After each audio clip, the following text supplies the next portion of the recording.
Hello students, welcome to Canonical classes. और आज की इस वीडियो में we are going to start a new chapter that is chemical kinetics. ठीक है, तो व्हाट इज केमिकल काइनेटिक्स, हम क्यों स्टडी करते हैं केमिकल काइनेटिक्स। देखिए, केमिकल काइनेटिक्स जो है वो हमें क्या बताता है, रेट ऑफ अ रिएक्शन। ठीक है, केमिकल काइनेटिक्स की स्टडी, केमिकल काइनेटिक्स की स्टडी क्यों की जाती है, सो दैट कि हमें जो हमारी रिएक्शन है उसका क्या पता लगे, रेट पता लगे। Right, it tells about the rate of reaction, rate of reaction की आपके रिएक्शन की स्पीड क्या है ना। तो व्हाट इज रेट, अगर हम सिंपली रेट को डिफाइन करें तो रेट क्या होगा।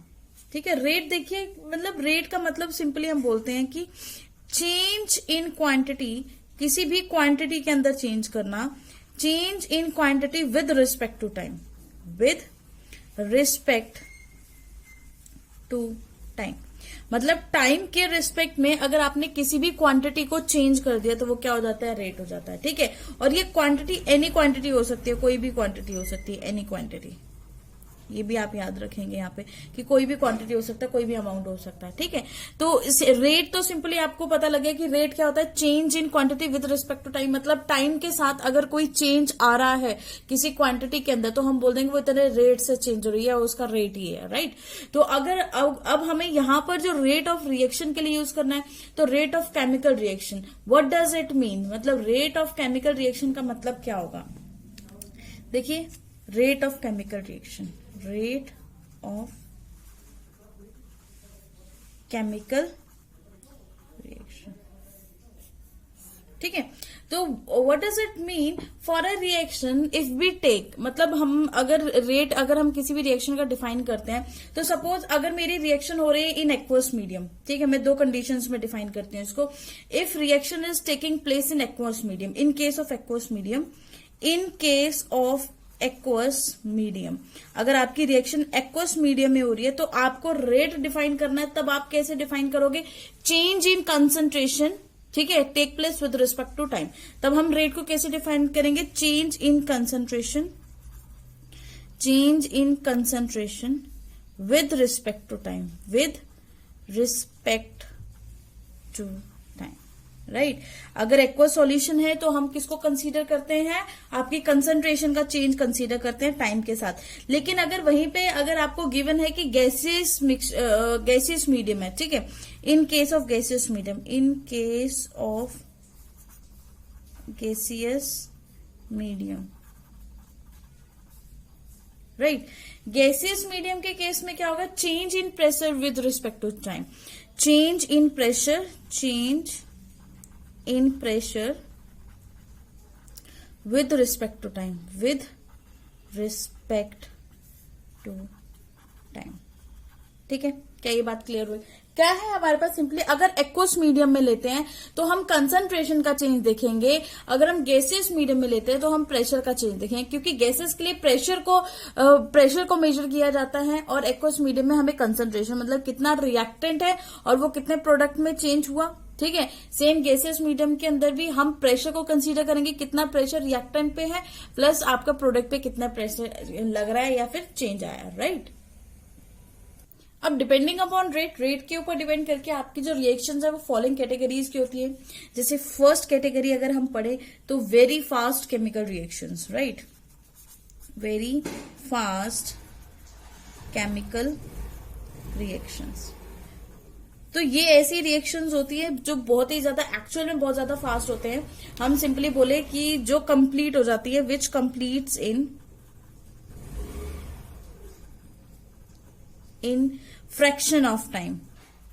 ठीक है, किसमें कंप्लीट हो जाएगी, फ्रैक्शन ऑफ टाइम के अंदर जो रिएक्शंस कंप्लीट हो जाती है आप उनको वेरी फास्ट केमिकल रिएक्शन बोल सकते हो। और इसका सबसे अच्छा एग्जांपल है, फॉर एग्जांपल जो आपकी आयनिक रिएक्शंस हैं। ठीक है, आयनिक रिएक्शंस, देखिए आयनिक रिएक्शन का अगर मैं एग्जांपल लूं, जैसे मेरे पास कोई भी आयनिक रिएक्शन है, AgNO3 नाइट्रिक एसिड में मैंने डाल दिया NaCl। ठीक है, NaCl। तो जो मतलब not nitric acid, silver nitrate में हमने ऐड कर दिया NaCl।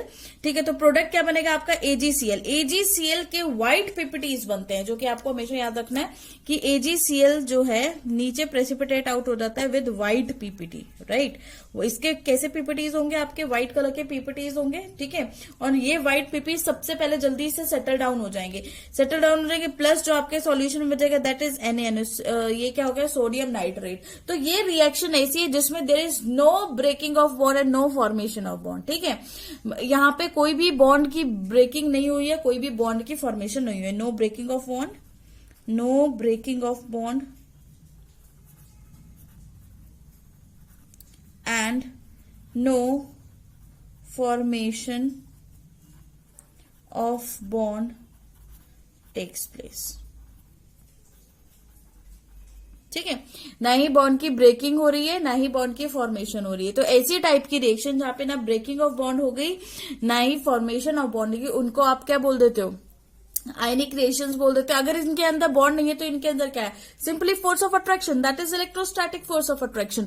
और वो सबसे स्ट्रॉन्ग फोर्सेस ऑफ अट्रैक्शन होती है, जिसकी वजह से ये सभी मॉलिक्यूल्स एक दूसरे से जुड़े हुए, ठीक है। तो ये रिएक्शन फ्रैक्शन ऑफ सेकेंड में क्यों खत्म हो जाती है, क्योंकि बॉन्ड का तो बनना नहीं है और ना ही टूटना है, और यहाँ पे कुछ हो नहीं रहा है, तो सिर्फ और सिर्फ आयंस इन्वॉल्व है और उनका ही एक्सचेंज हो रहा है। यहाँ पे एक्चुअल में किया क्या है, डिस्प्लेसमेंट, डबल डिस्प्लेसमेंट हो गई है।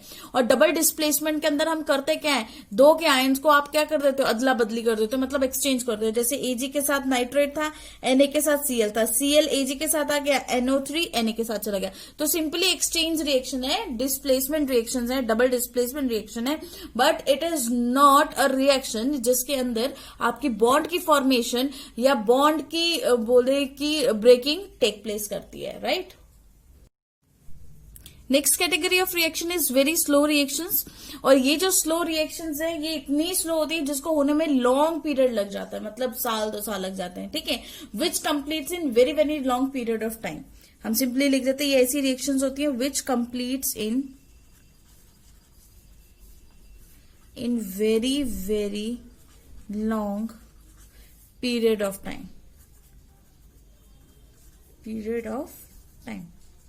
ठीक है।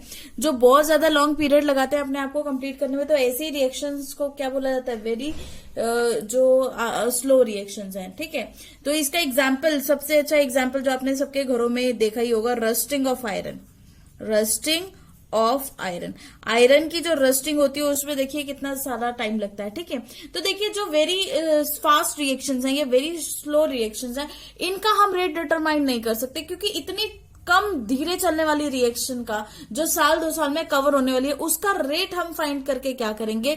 या ऐसी रिएक्शन जो 2 सेकंड में नहीं, फ्रैक्शंस ऑफ सेकंड में हो जाती है, उसका भी रेट फाइंड आउट करके हमने क्या करना है। एक्चुअल में जो केमिकल काइनेटिक्स है ये एक प्रैक्टिकल सब्जेक्ट है जिसको हम इंडस्ट्रियल पॉइंट ऑफ व्यू से स्टडी करते हैं, मतलब इंडस्ट्रियल पॉइंट ऑफ व्यू में इसका बहुत ज्यादा इफेक्ट रहता है, राइट, ठीक है। तो हमें ऐसी रिएक्शंस देखनी है जहां पे ना ज्यादा बहुत जल्दी कंप्लीट हो और ना बहुत लेट कंप्लीट हो, ठीक है, मतलब मीडियोकर हो, बिल्कुल दोनों के बीच की हो, तो सो दैट कि हम उसका रेट फाइंड आउट कर सकें और उस रेट से हम बता सकें कि हमारे इंडस्ट्रियल पॉइंट ऑफ व्यू से ये रिएक्शन हमारे लिए कितनी बेनिफिशियल है, ठीक है, या कितनी देर में कवर करेगी। तो इसीलिए now next moving to third category, that is moderate reactions. Moderate reactions, right. And what is moderate reactions, ऐसी रिएक्शंस विच कंप्लीट होती है एक फाइनाइट टाइम के अंदर, which completes in finite time.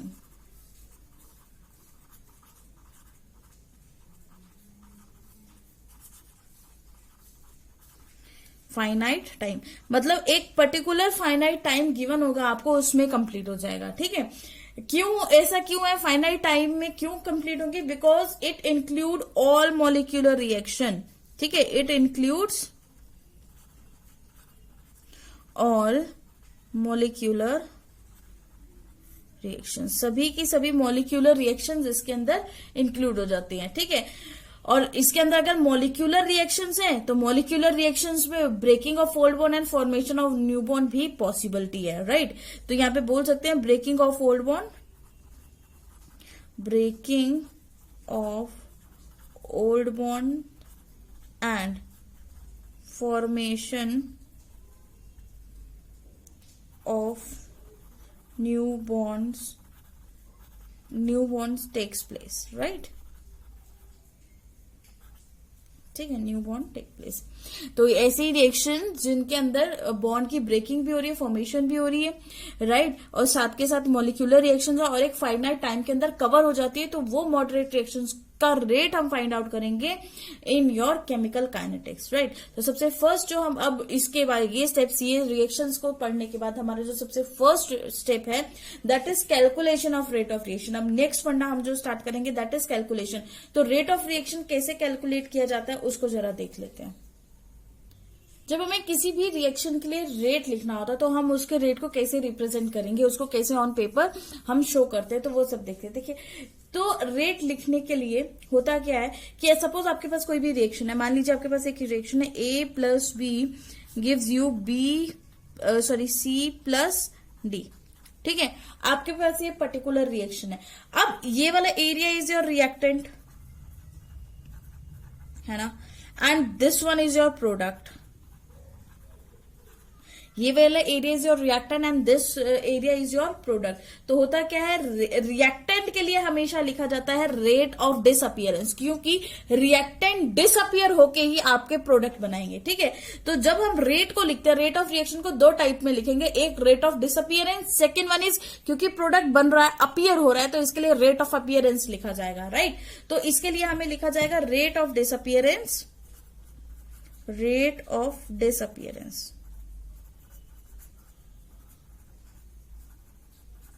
और नेक्स्ट लिखा जाएगा रेट ऑफ अपीयरेंस, ठीक है, rate of disappearance and rate of appearance. तो देखिए, रेट ऑफ डिसअपियरेंस क्या होता है एंड रेट ऑफ अपीयरेंस क्या होता है, मतलब जिस रेट से आपका रिएक्टेंट जो है रिएक्शन के अंदर कंज्यूम होने लगेगा that is rate of disappearance, and जिस रेट से आपका जो प्रोडक्ट है वो अपीयर होने लगेगा या मतलब उसकी फॉर्मेशन होगी, उसको आप बोलेंगे रेट ऑफ अपीयरेंस, राइट। तो अब देखिए मतलब एक और चीज यहाँ पे बहुत इंपॉर्टेंट जो आपने नोट करनी है कि rate can not be negative. जो रेट है किसी भी रिएक्शन का, rate can not be negative.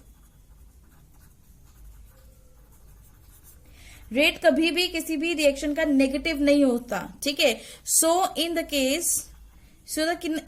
case of reactants, in case of reactants, reactant के केस में आपने क्या यूज करना है, नेगेटिव साइन यूज कर देना है, ठीक है। ये भी मैं आगे आपको बताऊंगी भी कि आपने कैसे नेगेटिव साइन यूज करना है। तो बस अभी इतना याद रखिए कि आपने क्या करना है, नेगेटिव साइन यूज करना है। Negative sign must be present. और क्यों प्रेजेंट होना चाहिए आपका नेगेटिव साइन, क्योंकि अगर मतलब must be present in formula, पहले ये कंप्लीट करते हैं, must be present in formula, ठीक है। फॉर्मूला में मतलब, या फिर हम बोले कि negative sign must be present in representing formula, ठीक है। फॉर एग्जाम्पल, एक एग्जाम्पल लेके इसको और अच्छे से समझ लेते हैं। फॉर एग्जाम्पल, जब हमारे पास स्टाइक्योमेट्रिक कॉफिशिएंट जो है, स्टाइक्योमेट्रिक कॉफिशिएंट जिसको मैं सी से रिप्रेजेंट कर रही हूँ 1 है। और सपोज करो मेरे पास स्टाइक्योमेट्रिक कॉफिशिएंट क्या है, 1, ठीक है। लिख लो यहाँ पे, when stoichiometric coefficient is equal to 1, तो आपके पास ये सिंपल रिएक्शन, यहाँ पे स्टाइक्योमेट्रिक कॉफिशिएंट 1 है। इसके लिए अगर आपको रेट लिखना है तो आप सिंपल कैसे लिखोगे, इसके लिए आपको रेट लिखना -d, ठीक है, -d concentration of A divided by dt with respect to time, हो गया ना, राइट। ये किसके इक्वल होगा, ये इक्वल होगा आपके, यहाँ पे ये नेगेटिव साइन का मतलब है डिक्रीमेंट, डिसअपियरेंस, राइट। और वहीं पे अगर B भी आपका रिएक्टेंट है तो ये भी हम लिखेंगे D, ठीक है, concentration of B upon dt is equal to, किसके इक्वल होगा, plus D concentration of C upon dt is equal to plus D concentration of D upon dt, right. ये आपका रेट आ गया जब आपके पास स्टाइक्योमेट्री क्या है, सिंपली 1 है। मतलब एक ही केमिकल रिएक्शन में रेट ऑफ रिएक्शन अलग नहीं हो सकता, ठीक है। रिएक्टेंट का rate of disappearance is equal to product का रेट ऑफ अपीयरेंस। तो ये सबका क्या हुआ, इक्वल है एक दूसरे के, मतलब सेम ही है ऑलमोस्ट, ठीक है। तो एक ही केमिकल रिएक्शन में रेट ऑफ रिएक्शन अलग नहीं हो सकता है, चाहे आप A के रिस्पेक्ट में लिखो, चाहे आप B के रिस्पेक्ट में लिखो, चाहे आप C के रिस्पेक्ट में लिखो, चाहे आप D के रिस्पेक्ट में लिखो, ठीक है। तो मेन जो कंसेप्ट यहाँ पे रिएक्शन का है वो यही है कि आपका रेट ऑफ रिएक्शन जो है वो कभी भी चेंज नहीं होता और सभी रिएक्शंस का, राइट। अब सपोज करिए हमारे पास कोई भी रिएक्शन है जिसका stoichiometric coefficient is not equal to 1, ठीक है। मतलब इस तरह की रिएक्शन भी तो हो सकती है जहां पे स्टाइक्योमेट्रिक कोफिशिएंट जो है वो आपके 1 के इक्वल नहीं है। सपोज आपकी रिएक्शन है 2A गिव्स यू 4B, ठीक है। आपकी जो रिएक्शन है वो ये 2A गिव्स यू 4B, ठीक है। तो अब देखिए टाइम इज इक्वल टू 0, मतलब 0 टाइम के अंदर आपके पास रिएक्टेंट की कंसंट्रेशन जो हम ले रहे हैं A0 वो फुल है, ठीक है। और वहीं पे जो आपका प्रोडक्ट बना दैट इज 0, उसमें कोई भी मतलब क्योंकि प्रोडक्ट बना ही नहीं है, जब आपका रिएक्टेंट कंप्लीट है तो प्रोडक्ट कहां से बन गया। वहीं पे अगर मैं कुछ टाइम के बाद देखती हूँ एट टाइम टी, सपोज मैंने एट टाइम टी देखा, तो यहां पर जो इसकी जो कंसंट्रेशन हो जाएगी वो पहुंचेगी 80, और 80 किसके इक्वल होगा, 80 इक्वल होगा मतलब A0 में से जितना आपका प्रोडक्ट बन जाएगा, ठीक है। तो अब आपको एक शॉर्ट ट्रिक बताती हूँ कि आप क्या करो कि कोफिशिएंट के रिस्पेक्ट में लिखो। जैसे यहाँ पे कोफिशिएंट है 2 तो इसको कर दो -2x, राइट। अगर यहाँ पे कोफिशिएंट होता 3 तो आपने क्या कर देना था यहाँ से -3x, तो आपके लिए इजी हो जाएगा किसी भी कैलकुलेशन को करना, राइट, ठीक है। तो अगर ये तो 80 हो गया, मतलब इतनी कंसंट्रेशन, और सपोज करिए बी की जो कंसंट्रेशन है that is BT at time B, मतलब concentration of B at time T is equal to 4x। हमने क्या ले लिया, उसको 4x ले लिया, उसका भी हमने कोफिशिएंट ले लिया। क्लियर है ये बात, ठीक है। फिर से रिपीट करती हूँ, आपके पास एक रिएक्शन है 2A गिव्स यू 4B, तो वहां पर T is equal to 0, A0, और ये कितना हो गया 0। T is equal to T पे AT किसके इक्वल होगा, A0 -2x, BT is equal to 4x, हो गया कि नहीं, ठीक है। अब देखिए यहां पर ये जो हमने लिया है ये स्टाइक्योमेट्री के रिस्पेक्ट में क्यों लिया है, ताकि हमारी कैलकुलेशन सिंप्लीफाई हो जाए। आप भी सभी रिएक्शंस को ऐसे ही लें, राइट। तो अब हम देखते हैं रेट ऑफ डिसअपियरेंस ऑफ ए। अगर मुझे रेट ऑफ डिसअपियरेंस ऑफ ए लिखना है तो मैं कैसे लिखूंगी, रेट ऑफ डिसअपियरेंस ऑफ ए, ठीक है। रेट ऑफ डिसअपियरेंस ए, जिसको हम क्या लिखते हैं, change in concentration of A with respect to time, change in time. Simply मैं इस तरह से लिख सकती हूँ। तो अगर मेरे पास ये है delta A upon delta T, ठीक है। यहाँ पे डेल्टा मैंने लगा दिया, डी की जगह मैं डेल्टा भी यूज कर सकती हूँ, पता ही है चेंज तो कैसा भी हो सकता है, ठीक है। तो मैंने क्या किया, जो आपकी final concentration minus initial concentration, final क्या है 80 माइनस इनिशियल क्या है A0, right, divided by final क्या है T माइनस इनिशियल टाइम क्या था 0, ठीक है। ये आ गया आपके पास। अब यहाँ पे अगर मैं वैल्यूज पुट कर दो, सपोज मैंने वैल्यूज पुट कर दी 80 क्या था A0 -2x माइनस फिर क्या हो जाएगा A0, मतलब 80 की जगह A0 -2x लिख दिया, फिर माइनस A0 डिवाइडेड बाय ये किससे डिवाइड हो रहा है T से, ठीक है। तो A0 से A0 कैंसिल हो गया, तो आपके पास जो रिक्वायर्ड इक्वेशन, मतलब जो रिक्वायर्ड चीज बची that is delta A upon, मतलब change in concentration of A upon change in concentration of time is equal to -2x upon T. अब यहां पर एक चीज नोट करने वाली है, वो ये कि इस वैल्यू के अंदर ये जो नेगेटिव आ गया, क्या आ गया, ये वैल्यू क्या हो गई, नेगेटिव, वैल्यू इज नेगेटिव, है ना, वैल्यू इज नेगेटिव। अब ये नेगेटिव कैसे आ सकती है, हमारा रेट तो कभी नेगेटिव होता ही नहीं है।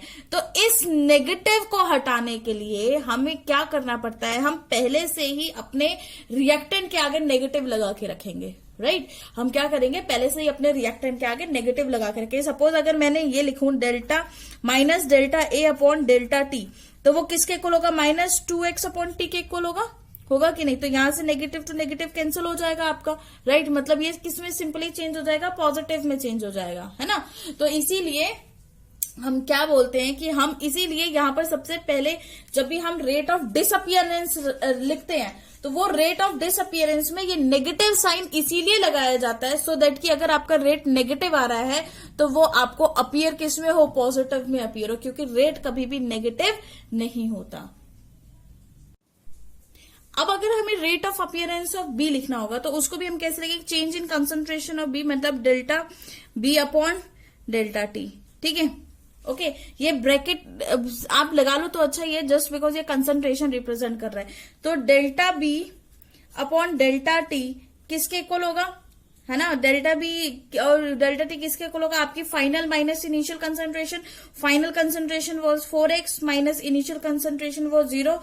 उसी तरह टाइम की भी फाइनल कंसंट्रेशन वाज t और इनिशियल कंसंट्रेशन वाज 0। ठीक है, तो आपके पास रेट क्या आ गया, 4x अपॉन टी, ये आपके पास रेट हो गया। अब यहाँ पे एक चीज देखिए, यहाँ पे rate of appearance is not equal to rate of disappearance. ठीक है, हमने क्या देखा कि रेट ऑफ अपीयरेंस जो है, rate of appearance is not equal to rate of disappearance, है ना। रेट ऑफ अपीयरेंस है वो रेट ऑफ डिसअपीयरेंस के बिल्कुल भी इक्वल नहीं है। क्यों नहीं है, देखिए कैसे नहीं है, कि अगर मैंने क्या लिखा था, minus delta concentration of A, change in concentration of A upon delta T is equal to change in concentration of B upon delta T. आपके पास यही होता है रेट। ठीक है, तो ये इसकी इस पूरे की वैल्यू आई थी 2x अपॉन टी, इसकी वैल्यू आई है 4x अपॉन टी। तो क्या ये दोनों सेम है, नहीं, ये दोनों सेम नहीं है। लेकिन क्या चीज सेम है, यहाँ पर जो चीज सेम है that is x upon T, और यहां पर भी जो चीज सेम है that is also X upon T. तो ये दोनों सेम नहीं है, but stoichiometry are not equal to make them equal. मतलब हमारे पास यहाँ पर स्टाइक्योमेट्री जो है, हम उसका यूज करके हम इसको इक्वल बनाएंगे। ठीक है, तो कैसे यूज कर सकते हैं, सपोज मेरे पास, मुझे क्या करना है, एक्स अपॉन टी तो सेम है, बट मुझे क्या गायब करना है, यहां से 2 और यहां से 4। ठीक है, तो मैं क्या करूं, इसको 2 से डिवाइड कर देती हूँ, इसको 4 से डिवाइड कर देती हूँ। कर सकती हूँ कि नहीं, है ना, बिल्कुल कर सकते हैं। तो हम क्या करेंगे, मेरे पास क्या था, 2x अपॉन टी, इसको मैं 2 से मल्टीप्लाई कर दूं, is equal to 4x upon T, इसको मैंने 4 से मल्टीप्लाई किया, तो इससे ये कैंसिल हो गया और इससे ये कैंसिल हो गया कैंसिल कि नहीं। तो अब हमारे पास बचा क्या, हमारे पास बचा x upon T is equal to x upon T. ठीक है, ये दोनों क्या हो गए आपके, बिल्कुल इक्वल होगी। ठीक है, जो कि आपका क्या है, रेट ऑफ रिएक्शन, क्या है आपका, रेट ऑफ रिएक्शन, राइट। मतलब अगर मैं सिंपल टर्म में बोलूं तो स्टाइक्योमेट्रिक से डिवाइड कर दो, जो भी आपकी स्टाइक्योमेट्री है। ठीक है, ए की स्टाइक्योमेट्री 2 थी, बी की स्टाइक्योमेट्री 4 थी, तो मैंने क्या किया, दोनों को स्टाइक्योमेट्री से डिवाइड कर दिया। ठीक है, और उसको टर्म को आपने इक्वल, मतलब जैसे आप स्टाइक्योमेट्री से डिवाइड कर दोगे तो वो टर्म अपने आप इक्वल हो जाएगी। ठीक है, फॉर एग्जांपल, मतलब इसीलिए हम स्टाइक्योमेट्री से डिवाइड करके इसको कैसे लिखेंगे, अब वो देख लेते हैं जरा, हमने इसको लिखना कैसे है। For example, for a reaction suppose आपके पास रिएक्शन ये गिवन है, N2 plus 3H2 gives you, N2 plus 3H2 gives you 2NH3। ठीक है, आपके पास ये रिएक्शन है कि N2 plus H2 gives you 2NH3, right. आपके पास ये रिएक्शन है। अब इस रिएक्शन को, अगर आपने इस रिएक्शन का रेट फाइंड आउट करना है, तो आप सिंपली कैसे लिखोगे, आपने इसको कैसे लिखना है, इसके स्टाइक्योमेट्रिक भी गिवन है। ठीक है, तो हम इसको ऐसे लिखेंगे, rate of disappearance of N2। ठीक है, rate of disappearance of N2 को कैसे लिखा जाएगा, minus delta N2 bracket delta T.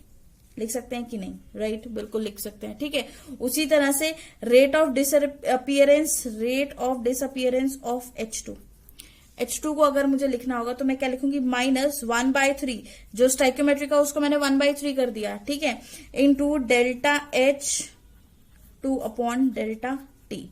Correct है, इस तरह से इसको लिखेंगे। वहीं पे rate of appearance, this is rate of appearance, तो रेट ऑफ अपीयरेंस किसके इक्वल होगा, प्लस 1/2, जो स्टाइक्योमेट्री का बस उससे डिवाइड करना है। ठीक है, delta NH3 bracket upon delta T. ठीक है, तो ये सिंपली थी आपके रिप्रेजेंट करने की कि how to write a rate of reaction और how to represent a rate of reaction.